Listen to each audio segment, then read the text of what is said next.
वाचायला पाहिजे होता, त्यांनी अण्णाभाऊ साठे वाचायला पाहिजे होते, त्यांनी शंकरराव खरात वाचायला पाहिजे होते, त्यांनी वामनदादा कर्डक वाचायला पाहिजे होते. तुम्ही काहीच वाचणार नाही आणि शरद पवारांवर बोलून टाकणार. म्हणजे तुमची आकलन शक्ती किती आहे हेच फक्त तुमच्या एकंदर ह्याच्यातनं कळतं. राज ठाकरे यांची जी भूमिका, राज ठाकरे सतत म्हणतात की ते नास्तिक आहेत, हीच भूमिका भाजप म्हणते की ते हिंदू देवदेवतांचा अपमान करतात. असं आहे की हिंदू देवदेवतांचा अपमान ते करतात, ह्याचं सर्टिफिकेट आम्हाला भाजपनी देण्याची काही गरज नाही. आणि मला वाटतं शरद पवार साहेबांनीही काही फोटो दाखवू नयेत किंवा लोकांनीही आपला हे, आम्ही काय करतो व्यक्तिगत जीवनात, मी काय करतो याचा पक्षाशी काही संबंध येत नाही आणि सार्वजनिक जीवनामध्ये त्याचा कुठेही संबंध येत नाही. मी कित्येक वेळा पवारसाहेबांबरोबर तुळजाभवानीच्या देवळात गेलेलो आहे.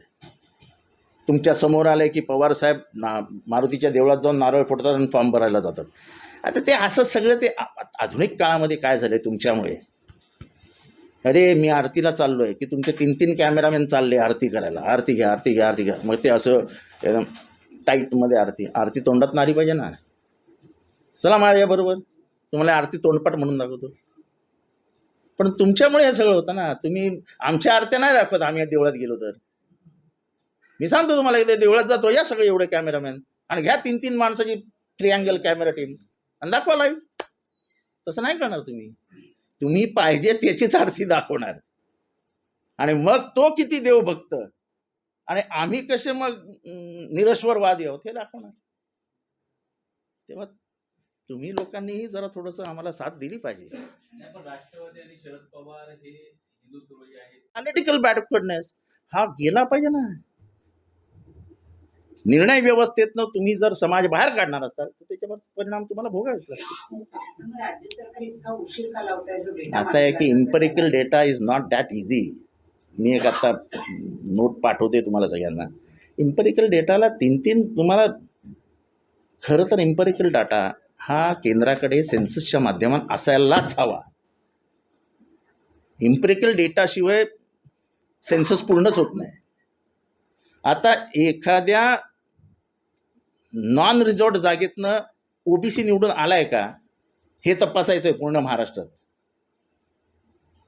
आणि ते खरोखर चांगलं आहे. एकदा सिद्ध होऊन जाऊन द्या काय परिस्थिती आहे. मी सांगतो 10 जातींशिवाय 11वी जात तुमच्या नजरेसमोर नाही आहे. 354 जाती आहे. 354 11 जातीशिवाय तुमच्यासमोर जातच नाही आहे. ते बिचारे अजून पाल्या वस्त्या पाड्यावरनं बाहेरच नाही आलेत. त्यांना आणलंच नाही कधी. आणि आरक्षण आहे त्याच्यासाठी आलं. आणि जाणीवपूर्वक पवार साहेबांनी आरक्षण लागू केलं की ज्याच्यातनं ही व्यवस्था बदलेल. व्यवस्था बदलल्याशिवाय त्या जातींना न्यायच मिळणार नाही. आगामीच्या निवडणुका होत आहेत. त्या निवडणुकात किमान ज्या ठिकाणी आता आरक्षण जाणार आहे त्या ठिकाणी तरी त्या पक्षांना ओबीसी असं मी तुम्हाला सांगतो. ओबीसी उमेदवार द्या, सगळ्यांनी द्या साहेब. शेवटी मतदान जनता करते हे लक्षात घ्या. 27 नाही 5% ओबीसी निवडून नाही येणार. 5% शेवटी. काही दिवसांपूर्वी एक मागणी आली होती की राज्याला ब्राह्मण मुख्यमंत्री असावा. असं ज्याच्या त्याच्या मनातली इच्छा आहे. म्हणजे मुख्यमंत्री कोण असावा हे जातीवरनं बघायचं असेल तर मग त्यांची मानसिक काय आहे ते तपासा तुम्ही. मला काय बोलायचं. केंद्र सरकारने याआधी इम्पेरिकल डेटाविषयी संसद भवनमध्ये माहिती दिली होती की आमच्याकडे जो इम्पेरिकल डेटा आहे तो 98% खरा आहे. तसाच अफिडेव्हिट त्यांनी सर्वोच्च न्यायालयामध्ये दिला आहे की आमच्याकडे जो इम्पेरिकल डेटा आहे तो योग्य नाही आहे. 98% पेक्षा म्हणजे दौरे ठरलेले आहेत. काही राजकीय नेत्यांचे अयोध्या दौरे ठरलेले आहेत महाराष्ट्रातील. आत्ताच अयोध्या दौरा का करावा असं वाटतं. असं आहे. मला एक गोष्ट सांगायचं आहे. अहो कोणी अयोध्याला गेलं काय, कोणी मथुरेला गेलं काय. डिझेलचा भाव कमी होणार आहे, पेट्रोलचा भाव कमी होणार आहे, महागाई कमी होणार आहे, बेरोजगारी कमी होणार आहे, लोकांच्या पाकिटात सोनं पडणार आहे, जेवायला 2 वेळचं भरपेट आहे. अहो प्रश्न हे येतात आपल्या जागी राहील राहायला पाहिजे ना. भुके पोटी किती मरत आहेत ते बघा या देशामध्ये. त्याच्यावर बोलायचं नाही. आणि अयोध्येवरती 15-15 मिनिटाची प्रेस कॉन्फरन्स करायची. देव माना, देवाच्या पाया पडा, सगळं पडा, पण पहिल्यांदा माणसातला देव मरतोय तो बघा. नाना पटोले यांनी एक आरोप केलेला आहे. ते म्हणतायत की पवार हा कसा माणूस आहे हे अख्ख्या महाराष्ट्राला आणि देशाला माहिती आहे. आम्ही त्यांच्याबरोबर सत्तेसाठी नाही आहोत, आम्ही काही वेगळ्या मुद्द्यांसाठी बरोबर आहोत आणि आम्ही काय करू सोनिया गांधी यांना. जरूर तक्रार करा, आमचं काही म्हणणं नाही. पवारसाहेब कसे आहेत हे सर्वात जास्त सोनिया गांधींना माहिती आहे. नाही तर 2004ला मनमोहन सिंगांचं सरकार बनलं नसतं. त्या नाना पटोले नवीन आहेत पक्षात, त्याच्यामुळे नवीन ते म्हणतात ना, बाडग्याची बांग जोरात असते. तर मला नाना पटोले माझे मित्र आहेत, त्यांना ऑल द बेस्ट. मी बोलत राहा, कारण हे बोलल्याशिवाय तुम्हाला काँग्रेसची खुर्ची टिकवता नाही, आणि हे टिकवण्यासाठी तुम्हाला हे बोलावंच लागेल. किंवा कोण कुठल्या अँगलने बोलतं हे तुम्ही लक्षात घेतलं पाहिजे, त्याला साथ दिली पाहिजे. नाना पटोले आपले मित्र आहेत, ते काँग्रेस प्रदेशाध्यक्ष म्हणून राहिलेच पाहिजेत. मला शुभेच्छा आहेत त्यांना, आणि हे बोलल्याशी ते राहू शकतो. त्या ठिकाणी मी काल पवारसाहेबांनी जी कविता म्हणून दाखवली त्याचं उगमस्थान आणि त्याच्या मागची भूमिका, माझी भूमिका स्पष्ट करायला आलोय. अर्थात या बाबतीत अनेकांच्या अनेक भूमिका असू शकतात, पण विद्रोह हा परंपरेने पहिल्यांदा होत नाही. विद्रोह हा पहिल्यांदा बुद्धांनी केला, चार्वाकांनी केला, महावीर जैनांनी केला, चक्रधर स्वामींनी केला, बसवेश्वर अण्णांनी केला, आणि विद्रोहाची परंपरा ही सुरूच राहिली. त्यातल्या त्यात महाराष्ट्रात विद्रोह अधिक झाला आणि त्यातनं संत परंपरा निर्माण झाली. म्हणजे विठुरायाच्या नावाने भक्ती करणारा चोखा मेळा, चोखा महार, सावता माळी, गोरा कुंभार, या सगळ्या संतांनी एक विद्रोह केला एका व्यवस्थेविरुद्ध. तुकाराम महाराजांनी विद्रोह केला एका व्यवस्थेविरुद्ध. हा विद्रोहाची परंपरा महाराष्ट्राला नवीन नाही, आणि त्याच्यातनंच नंतर साहित्य निर्मिती झाली. साहित्य निर्मिती करत असताना ही जी कविता जी साहेबांनी म्हटली तो त्याच्यातला एक भाग आहे. ज्या माणसाने ही कविता लिहिलेली आहे त्याचं नाव आहे जवाहर राठोड. त्याची कवितेचं टायटल आहे पाथरवट. पाथरवट ही वडार समाजाशी निगडीत असलेली जात आहे. त्याला विदर्भामध्ये बेलदार म्हणतात. छन्नी हातोडा आणि एखादा दगड म्हणजे पाषाण. फार पूर्वी आम्ही गावी राहायला जायचो, किंवा आमच्याकडे जेव्हा पाटा वरवंटा असायचा, जेव्हा मिक्सरचा जमाना नव्हता, तेव्हा त्या पाट्याला आपल्याला टोके मारल्याशिवाय त्याच्यात खड्डे पडून त्याच्यात पिसणं हे होत नसं.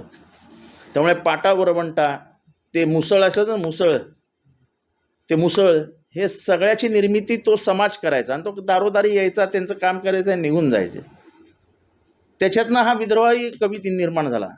आता ही विद्रोहाची आधुनिक परंपरा स्वातंत्र्य काळात कशी दिसते, तर कबीरानेही विद्रोह केला, पण त्यातल्या त्यात महाराष्ट्रात ही अधिक प्रभावशाली दिसते. विद्रोही साहित्य निर्माण करणारे अण्णाभाऊ साठे, विद्रोही साहित्य निर्माण करणारे शंकरराव खरात, विद्रोही साहित्य निर्माण करणारे वामनदादा कर्डक, आणि ह्यांच्या सगळ्यांचा म्हणजे मोठा बिंदू म्हणजे नामदेव ढसाळ. या नामदेव ढसाळांची कविता गोलपिठा ही आज ऑक्सफर्ड आणि त्या तत्सम युनिव्हर्सिटीजमध्ये वाचली जाते. त्याच्यावरती बाहेरच्या देशातील विद्यार्थ्यांनी PhD केली आहे. म्हणजे काय अँगलला जातोय, त्याला आम्ही निराश केलं नाही. उदार कर्णाप्रमाणे आमची कवच आणि कुंडली त्याच्या झोळ्यात आम्हीच टाकली, आणि त्याच जोरावर क्रांती आणायला निघालो आम्ही. जगातील कामगारांनो एक व्हा. आता आम्ही संघटित होत आहोत. जेव्हा आम्ही उघडू आमचा तिसरा डोळा, जेव्हा तुम्ही बघालच केविलवाण्या नजरेने तुमच्यातल्या अघोरी भस्मासुराचा शेवट झाल्याचे. आमच्या श्रमातून, आमच्या घामातून ठिणगी पडते. या पडलेल्या ठिणगीतून तुमची सारी देवता पुराण जळून खाक करणार आहोत. आता चक्र उलटं फिरेल. विकृत माथा तुमचा आणि सोटा आमचा. अजूनही आमच्या मजबूत हातात, छिन्नी आणि हातोड्यात ताकद आहे तुमच्यातला माणूस घडवण्याची.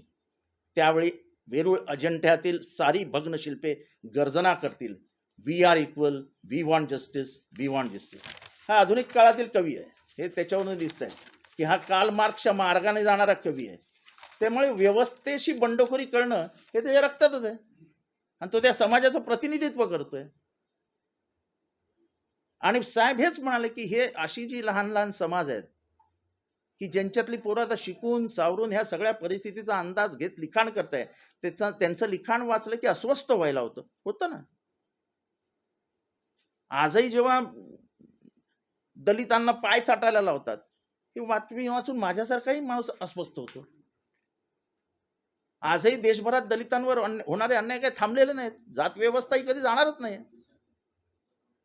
कारण का जात व्यवस्थेचं मूळ हे धर्मसंस्थेत आहे.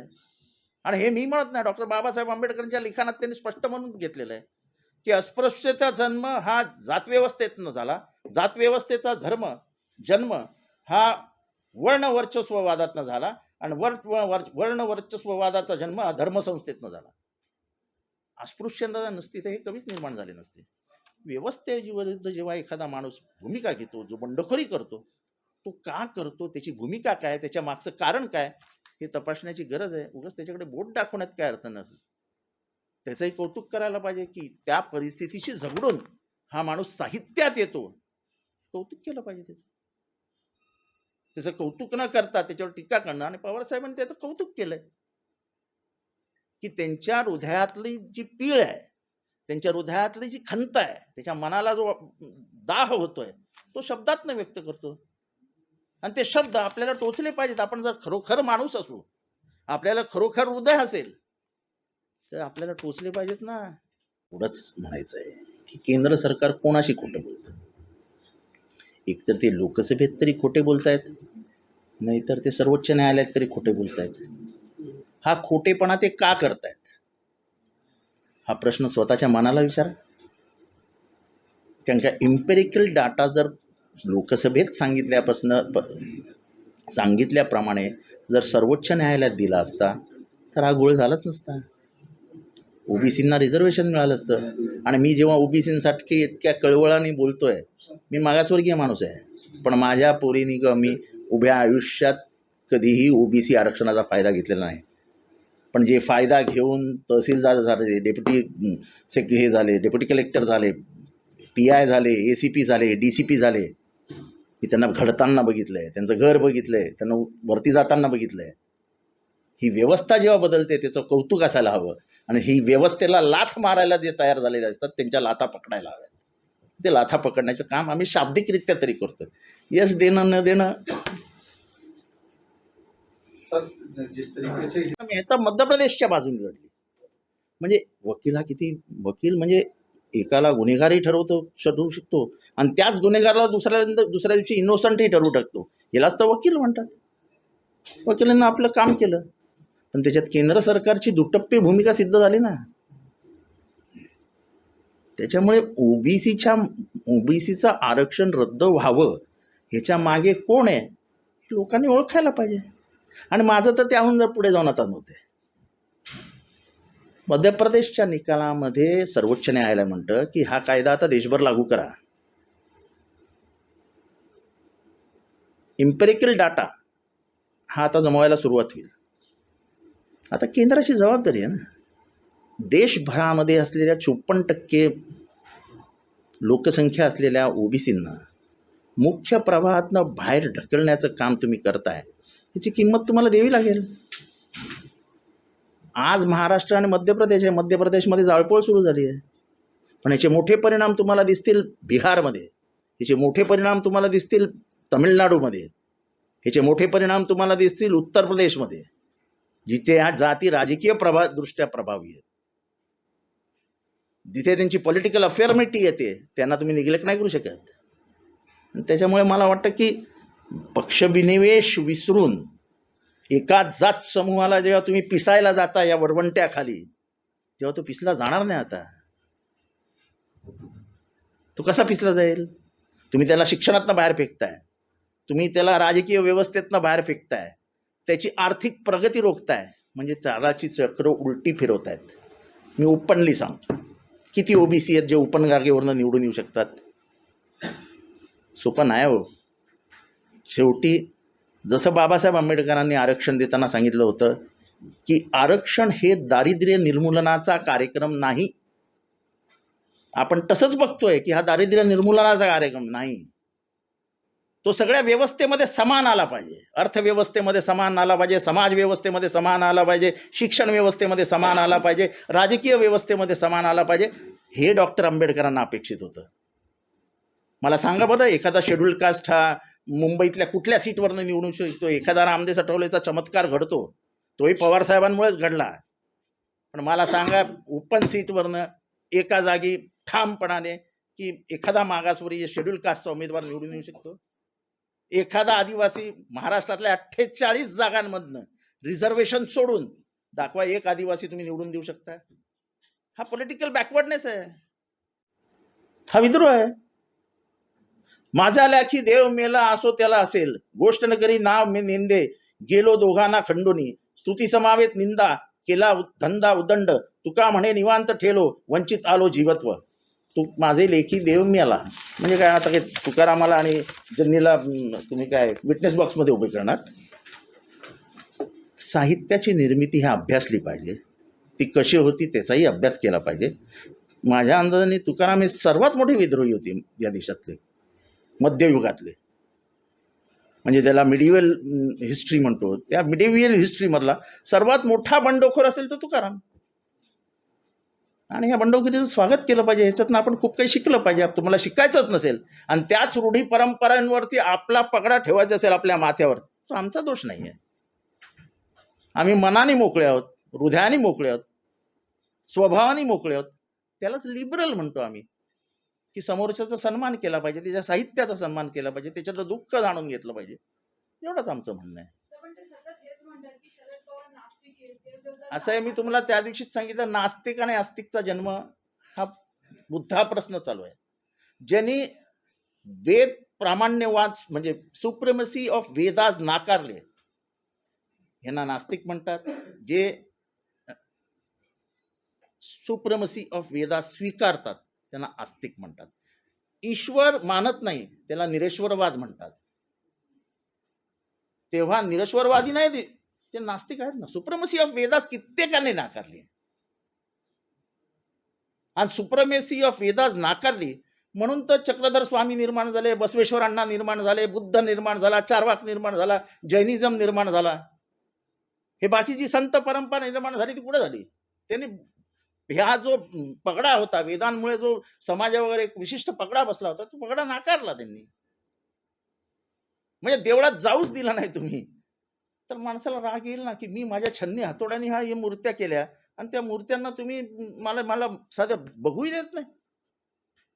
आणि आजही तुम्हाला सांगतो, कित्येक महाराष्ट्रातली देवळं आहेत की ज्याच्यातनं हळूच लोकांना बाहेर काढतात. मला बोलायचं नाही त्याच्यावरती काही.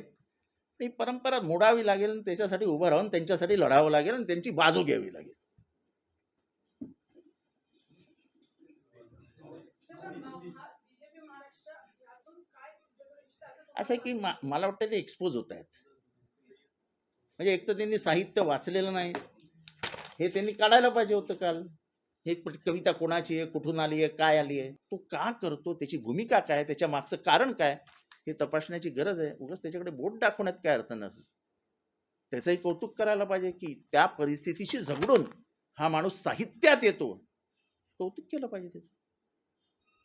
त्याचं कौतुक न करता त्याच्यावर टीका करणं, आणि पवार साहेबांनी त्याचं कौतुक केलंय की त्यांच्या हृदयातली जी पीळ आहे, त्यांच्या हृदयातली जी खंत आहे, त्याच्या मनाला जो दाह होतोय, तो शब्दातनं व्यक्त करतो.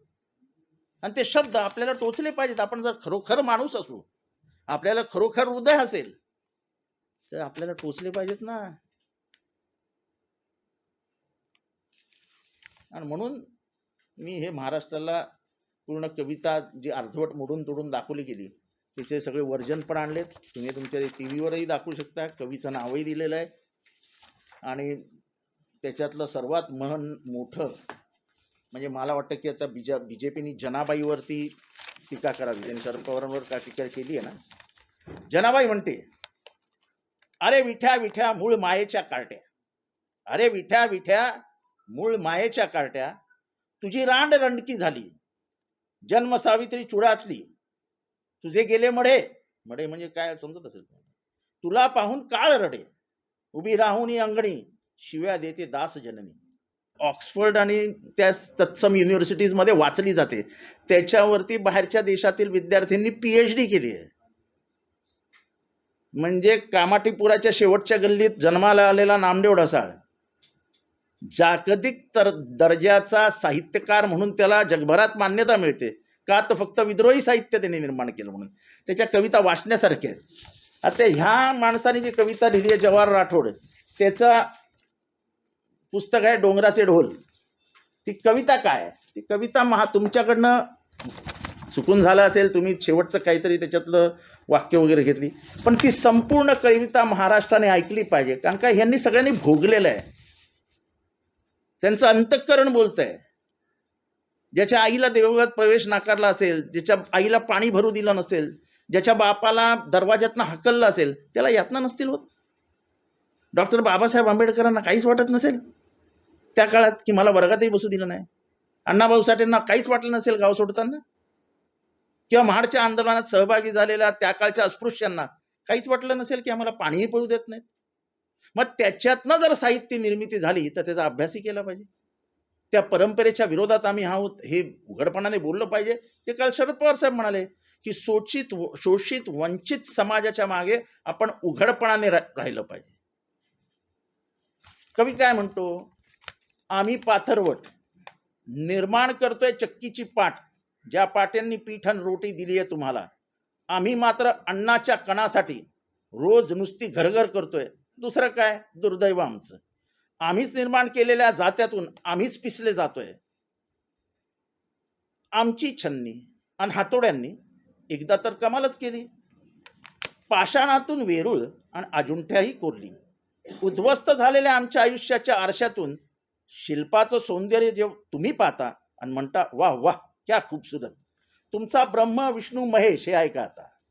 तुमच्या ब्रह्म विष्णू महेशाला लक्ष्मी आणि सरस्वतीला आम्हीच की रुपडं दिलं. ब्रह्मदेव आमचा निर्माता की मग आम्हीच ब्रह्मदेवाचे पिता. अरे आमच्या चिन्नी हातोड्यासाठी कालमार्क्स सारखा आधुनिक योद्धा आमच्या जवळ इंद्राचं सोंग घेऊन आला. ह्याच्यावरून कळत असेल की तो कवी कुठल्या अँगलला जातोय. त्याला आम्ही निराश केलं नाही. उदार करणाप्रमाणे आमची कवच कुंडली त्याच्या झोळ्यात आम्हीच टाकली आणि त्याच जोरावर क्रांती आणायला निघालो आम्ही. जगातील कामगारांनो एक व्हा. आता आम्ही संघटित होतो जेव्हा आम्ही उघडू आमचा तिसरा डोळा. जेव्हा तुम्ही बघा